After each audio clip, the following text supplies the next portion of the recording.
Good morning. नमस्कार विद्यार्थी मित्रों।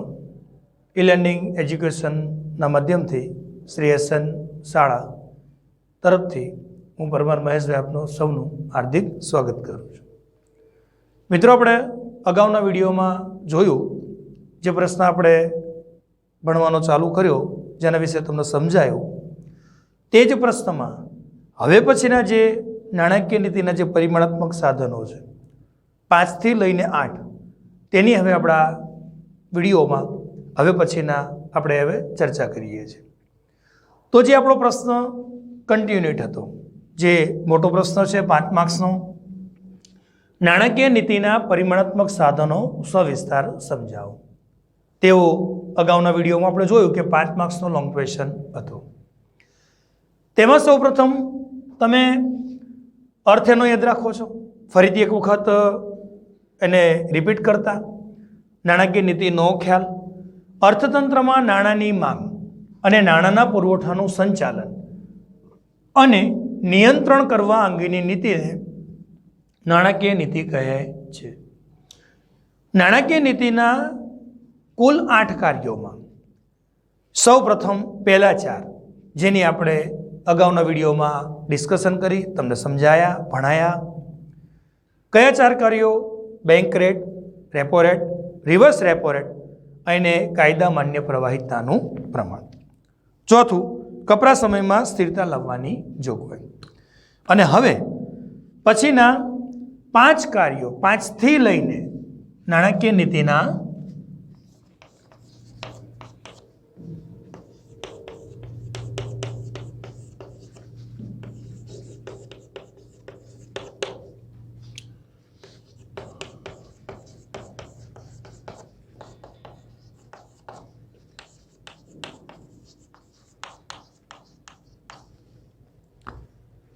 तो तेमा 5मा थी मित्रों आवशे रोकड़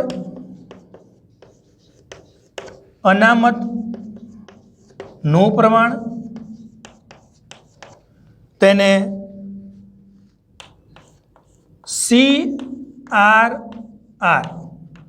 स्वरूपे याद राखवानो छे। छठो याद राखशो कायदाकीय प्रवाहितानुं प्रमाण। एना माटे नो अंग्रेजी शब्द याद राखो छो SLR। 7मा क्रमे याद राखो छो खुल्ला बजारना कार्यों। तेना माटे OMO। अने 8मुं एटले के छेल्लुं कार्य स्टरीलाइजेशन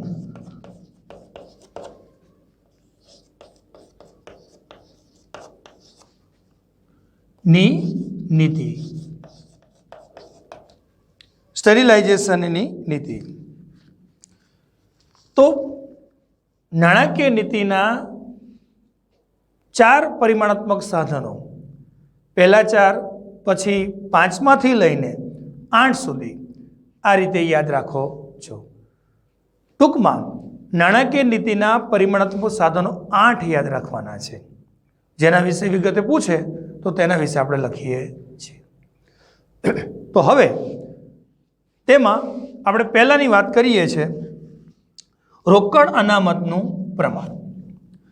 रोकड़ अनामतनुं प्रमाण मित्रों जेने आपणे SLR तरीके ओळखीए छीए। CRR शुं छे तो कि कैश रिजर्व रेशियो।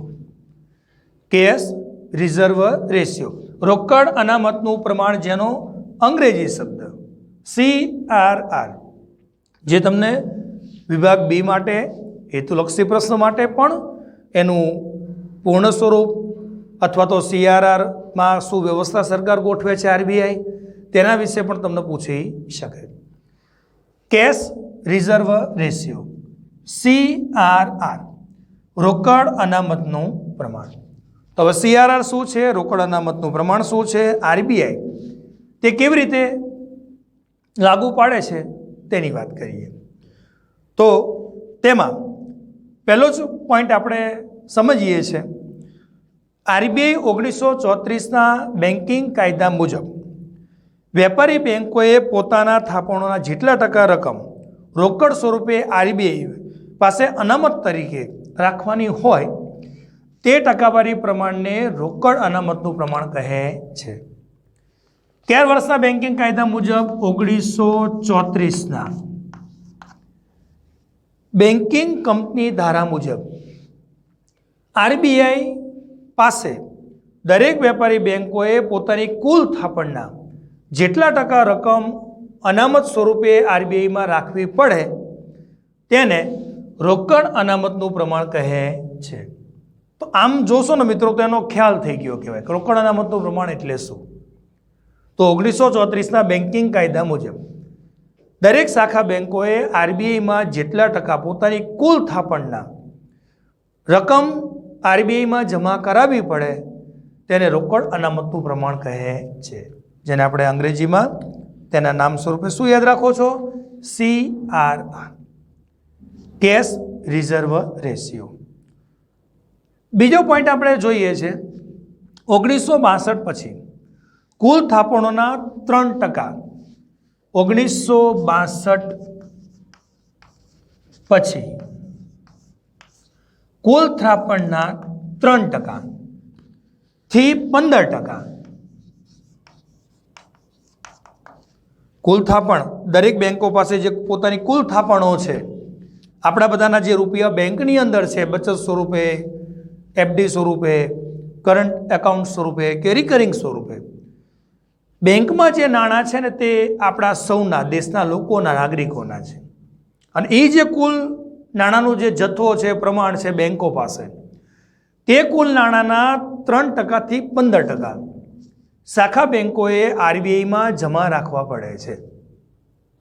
તો તેને આપણે શું કહીએ છીએ? CRR, કેશ રિઝર્વ રેશિયો, રોકડ અનામતનું પ્રમાણ.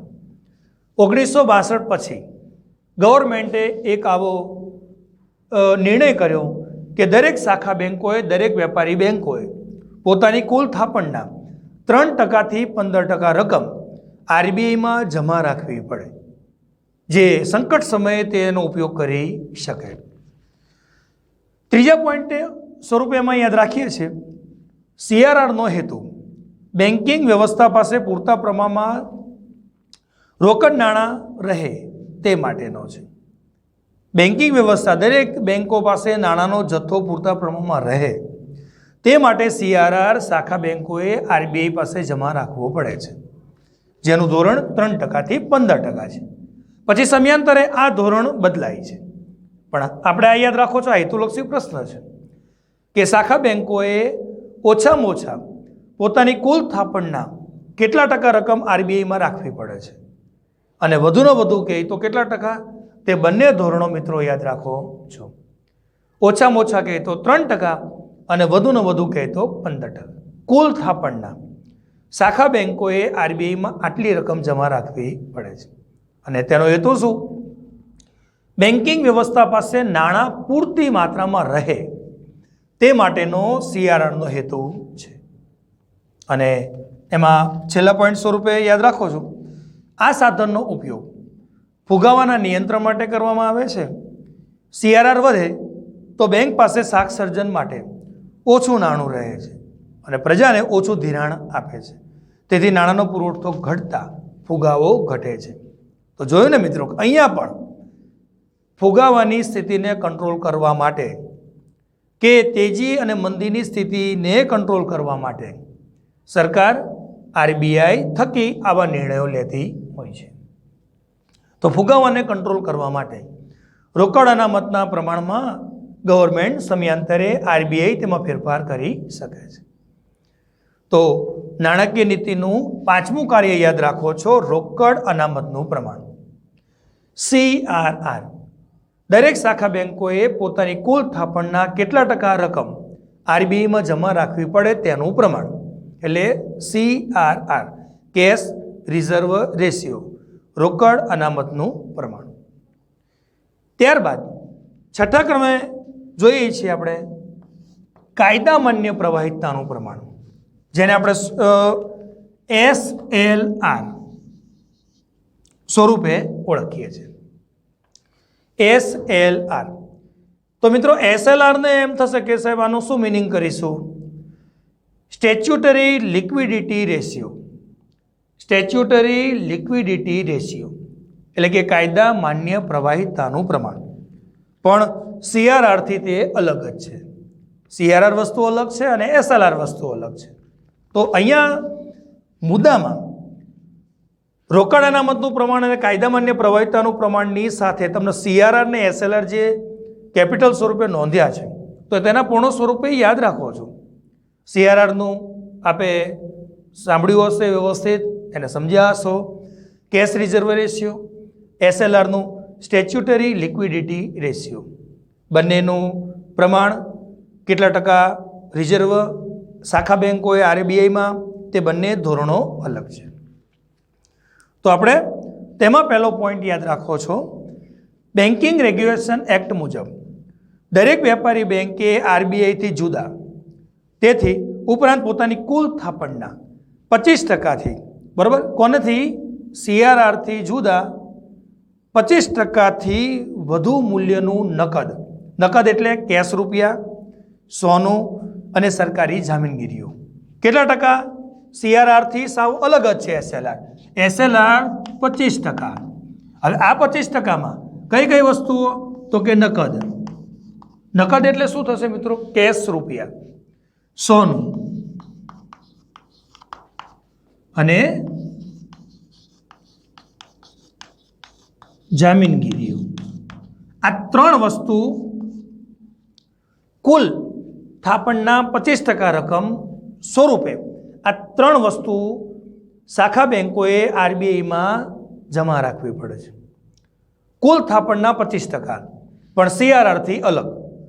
નકદ એટલે કેશ રૂપિયા, સોનું અને સરકારી જામીનગીરીઓ. 25% લેખે, કુલ થાપણના 25% લેખે શાખા બેંકોએ RBIમાં જમા રાખવી પડે છે. તો CRRથી SLR અલગ છે. CRRનું ધોરણ કે તો 3%થી 15%, SLRનું ધોરણ કે તો 25%. પણ તે 25%માં કઈ કઈ વસ્તુઓ અનામત રાખવી તે પણ તમારે સાથે યાદ રાખવું પડશે. અને જે તમારો હેતુલક્ષી પ્રશ્ન બની જશે કે શાખા બેંકો RBIમાં SLR કાયદા માન્ય પ્રવાહિતતાના પ્રમાણ અનુસાર કુલ થાપણના કેટલા ટકા અનામત RBIમાં જમા રાખે છે, કેવી વસ્તુઓ તેમાં રાખે છે, તો આ યાદ રાખો છો. એનું ધોરણ કહે તો 25% અને કઈ વસ્તુઓ 25% સ્વરૂપે કહે તો નકદ, સોનું અને સરકારી જામીનગીરીઓ. તે કાયદા માન્ય પ્રવાહિતતાના પ્રમાણમાં યાદ રાખો છો. ત્યારબાદ મિત્રો બીજો પોઈન્ટ આપણે નોંધીએ છીએ, SLR ઊંચો હોય તો બેંકોની થાપણોનું પ્રમાણ સરકારી જામીનગીરીઓમાં રોકાય છે અને જે રાજ્યના ખર્ચને પૂરો પાડવા માટે વપરાય છે. અને વળી કેટલું પ્રમાણ નકદ અને સોનામાં રહે છે. તો ગવર્મેન્ટ અર્થતંત્રના વિકાસ માટે રાજ્ય, જો અહીંયા રાજ્ય એટલે દેશના વિકાસ માટે ગવર્મેન્ટ આનો ઉપયોગ કરે છે અને અર્થતંત્રને વિકાસ તરફ આગળ વધારે છે. અને ત્રીજા પોઈન્ટ સ્વરૂપે એમાં યાદ રાખો છો, SLR વધુ હોય તો પ્રજાને તેટલા પ્રમાણમાં ઓછું ધિરાણ મળે છે અને SLR નીચો હોય તો પ્રજાને વધુ ધિરાણ મળે છે. તો તમને એમ થાય કે સાહેબ આ શું, SLR ઊંચો હોય તો પ્રજાને ધિરાણ ઓછું. જો બેંક SLR સ્વરૂપે ધિરાણ વધુ રાખે કે ભાઈ એ લોકોએ 25%, માનો કે દરેક શાખા બેંકોએ પોતાની કુલ થાપણના 25% RBIમાં જમા રાખવા પડે SLR સ્વરૂપે. હવે તેનું ધોરણ ગવર્મેન્ટ માનો કે 50% કરી નાખે. 50% સ્વરૂપે દરેક શાખા બેંકોએ RBIમાં નકદ, સોનું અને જામીનગીરીઓ જમા રાખવી પડે. તો એનો અર્થ મિત્રો શું થાય? શાખા બેંકો પાસે નાણાંનું પ્રમાણ ઘટી જાય. અને જ્યારે શાખા બેંકો પાસે, વેપારી બેંકો પાસે જ્યારે નાણાંનો જથ્થો ઘટી જાય, ઓછો થઈ જાય, તો સ્વાભાવિક છે કે એના જે કસ્ટમરો છે, એના જે ગ્રાહકો છે, તેને તે પૂરતી માત્રામાં ધિરાણ આપી શકતી નથી અને તેના કારણે તે લોકો પાસે પૈસા ઓછા પહોંચે છે. જો આરબીઆઈ એસએલઆરનું ધોરણ વધારી દે તો આરબીઆઈ પાસે વધુ નાણાંનો જથ્થો રહે છે દરેક શાખા બેંકોનો રિઝર્વ સ્વરૂપે, અને લોકો પાસે બજારમાં અર્થ જગતમાં તેનું પ્રમાણ ઓછું જાય છે. તો એસએલઆરનું ધોરણ 25% યાદ રાખો છો. જો એસએલઆર નીચો હોય, હવે માનો કે 25%ની જગ્યાએ 15%, દરેક શાખા બેંકોએ પોતાની કુલ થાપણના 15% આરબીઆઈમાં જમા રાખવા પડે, તેમાં નકદ, સોનું અને જામીનગીરીઓ. તો એનો અર્થ એવો થયો કે દરેક શાખા બેંકોએ પોતાની કુલ થાપણના 15% જેટલી જ રકમ આરબીઆઈમાં જમા કરવાની છે, અને મોટો જથ્થો કુલ થાપણનો 85% જેટલો જથ્થો શાખા બેંક પાસે છે. અને જ્યારે શાખા બેંક પાસે એટલો જથ્થો હોય તો સ્વાભાવિક છે કે બેંક તે નાણાંને બજારમાં વહેતા કરશે. કયા સ્વરૂપે? ધિરાણ સ્વરૂપે. અને જેમાંથી વધુને વધુ બેંક વ્યાજ સ્વરૂપની આવક પ્રાપ્ત કરે છે. તો એસએલઆર ઊંચો હોય તો બેંકો પાસેથી નાણાંનું પ્રમાણ આરબીઆઈ પાસે વધુ જાય છે, નકદ સ્વરૂપે, સોના સ્વરૂપે, સરકારી જામીનગી સ્વરૂપે. ઓછું હોય તો આરબીઆઈ પાસે અનામતનું પ્રમાણ ઓછું રહે છે અને બજારમાં વધુ જાય છે. તે પણ પરિસ્થિતિ આરબીઆઈ સમયને ધ્યાનમાં રાખીને લે છે. આ કોઈ પણ નિર્ણય આરબીઆઈ બજારની સ્થિતિ શું છે, ફુગાવાની સ્થિતિ, મંદીની સ્થિતિ, તેજીની સ્થિતિને ધ્યાનમાં રાખી અને આરબીઆઈ આ નિર્ણયો લેતી હોય છે. તો આને આપણે શું કહીશું મિત્રો?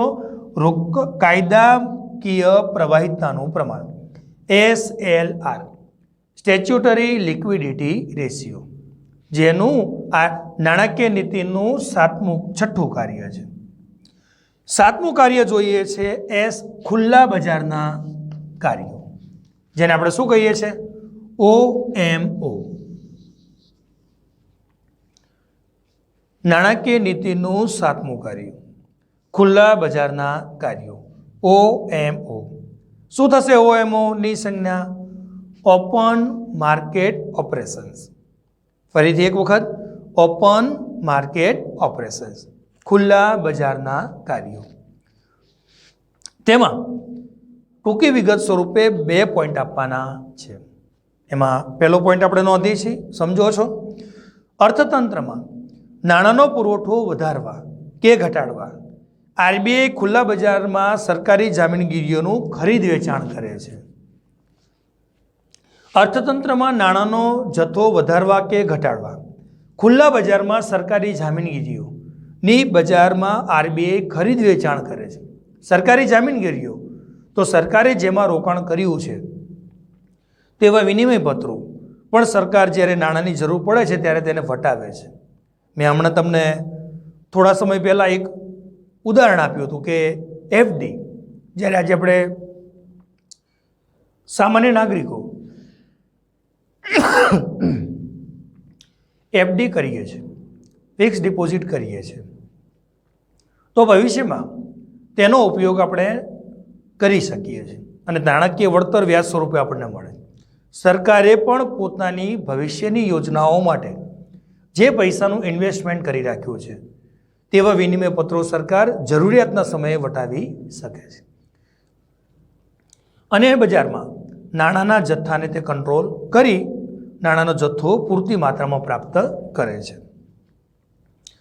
તેમાં બીજો પોઈન્ટ સમજો છો, જ્યારે આરબીઆઈ સરકાર પાસેથી જામીનગીરીઓની ખરીદી કરે છે ત્યારે અર્થતંત્રમાં નાણાંનો પુરવઠો વધે છે અને જ્યારે ખુલ્લા બજારમાં વેચે છે ત્યારે નાણાંનો પુરવઠો ઘટે છે. આ પ્રકારનું કાર્ય ફુગાવા કે મંદીને નિયંત્રણ કરવા માટે છે. તો અહીંયા પણ આપણે જોયું કે બજારમાં ફુગાવો કે મંદીને કંટ્રોલ કરવા પણ સરકાર ખુલ્લા બજારના કાર્યો OMO સ્વરૂપે એમ કે કરે છે. સરકારી જામીનગીરીઓ વટાવી અને નાણાંનો જથ્થો મેળવી અને તે નાણાં અર્થજગતમાં એના વિકાસના કાર્યોમાં સરકાર રોકે છે અથવા બેંકો થકી તેને આપે છે. તો આને આપણે કહીશું ખુલ્લા બજારના કાર્યો. જે નાણાકીય નીતિનું 7મું કાર્ય છે. અને 8મું અને છેલ્લું સ્ટરીલાઇઝેશનની નીતિ. સ્ટરીલાઇઝેશન મિત્રો હેતુલક્ષી પ્રશ્નો સ્વરૂપે અથવા 2 માર્ક્સના પ્રશ્નો સ્વરૂપે યાદ રાખો છો.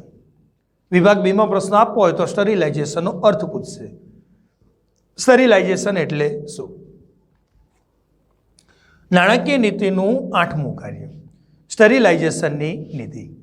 તો એનો ટૂંકો અને સિમ્પલ અર્થ છે મિત્રો, વિભાગ બી માટે હેતુલક્ષીમાં તમને પૂછી શકે, અર્થતંત્રમાં વિદેશમાંથી જે નાણું આવે છે, વિદેશી હુંડિયામણને જાળવવાની નીતિ એટલે સ્ટરીલાઇઝેશનની નીતિ.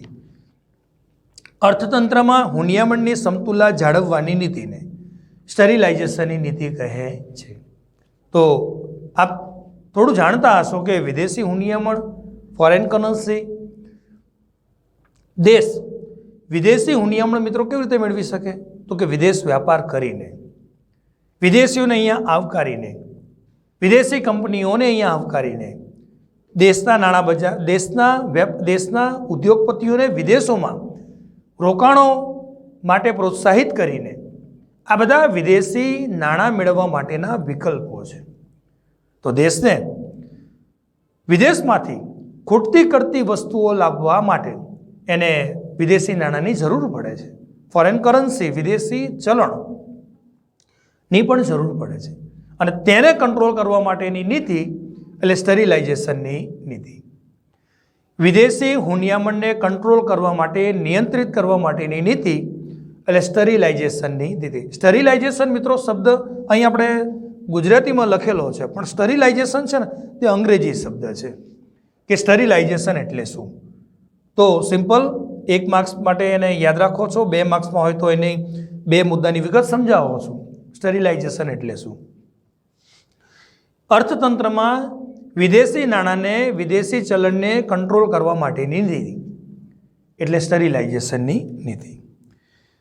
બીજા પોઈન્ટમાં એમાં યાદ રાખવાનું છે, આ નીતિનો ઉપયોગ જ્યારે દેશમાં વધુ પ્રમાણમાં વિદેશી હુંડિયામણ આવે કે દેશની બહાર જાય ત્યારે પરિસ્થિતિને નિયંત્રણ કરવા માટે આ સ્ટરીલાઇઝેશનની નીતિનો સરકાર ઉપયોગ કરે છે. મોટી માત્રામાં વિદેશ વ્યાપારના માધ્યમથી દેશમાં વિદેશી નાણું આવતું હોય કે દેશમાંથી વિદેશી નાણું જતું હોય તો તેના માટેની કંટ્રોલિંગ સિસ્ટમ પણ ગવર્મેન્ટ પાસે, આરબીઆઈ પાસે છે. તેને કંટ્રોલ કરવા માટેની નીતિ એટલે સ્ટરીલાઇઝેશનની નીતિ. આજે તમે જુઓ છો કે હવે વિશ્વના દરેક દેશોએ વેપાર વાણિજ્ય થકી દરેક દેશો સાથે જોડાવવું પડે છે, કારણ કે દરેક દેશ પોતાની બધી જ જરૂરિયાત એ જાતે ઉત્પાદન કરી શકતો નથી. માટે તેને એક યા બીજી રીતે અન્ય દેશો ઉપર આધારિત રહેવું પડે છે. અને જ્યારે અન્ય દેશો ઉપર આધારિત રહેવું પડે છે તો એનો અર્થ એવો થયો કે વિદેશ વ્યાપારના માધ્યમથી જોડાવવું પડે છે.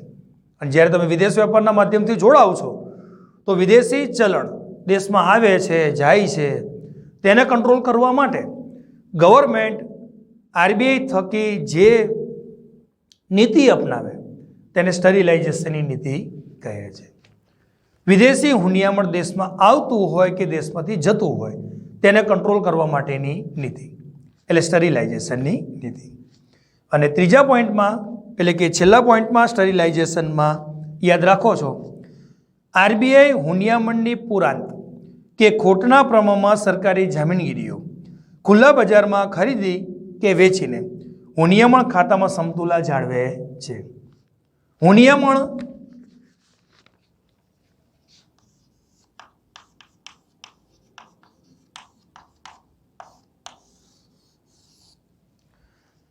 વિદેશી ચલણ, વિદેશી નાણું, જ્યારે વિદેશી હુંડિયામણની અછત દેશમાં વર્તાય ત્યારે આરબીઆઈ ગવર્મેન્ટ થકી સરકારી જામીનગીરીઓ ખુલ્લા બજારમાં વેચી અને ખરીદી કરી અને તેને હુંડિયામણના ખાતામાં સમતુલા જાળવે છે.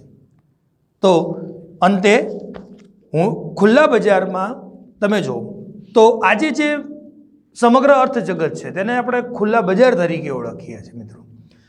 તો ત્યારે સ્ટરીલાઇઝેશનની નીતિ કહીએ છીએ. વિદેશી હુંડિયામણને નિયંત્રણ કરવા માટેની નીતિ એટલે સ્ટરીલાઇઝેશનની નીતિ. તો અર્થતંત્ર માટે આજે વિદેશી હુંડિયામણ પણ મિત્રો ખૂબ જ જરૂરી છે વિદેશ વેપારના માધ્યમથી જોડાવવા માટે. તો અહીંયા નાણાકીય નીતિના 5 થી લઈ અને 8 સુધીના કાર્યો પૂર્ણ થાય છે.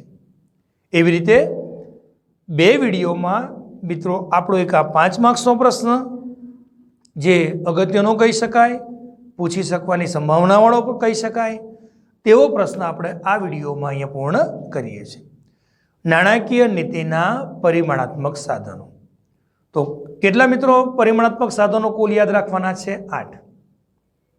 તો લોંગ ક્વેશ્ચન સ્વરૂપે પૂછે છે ત્યારે તમે 8-8ની વિગતો સમજૂતી આપો છો. પછી જોવાનું કયા સ્વરૂપે પ્રશ્ન બોર્ડમાં તમને પેપરમાં આપ્યો છે તે રીતે તેનો પ્રત્યુત્તર આપો છે, તેનો જવાબ લખો છો. હવે પછીના વિડીયોમાં મળીશું.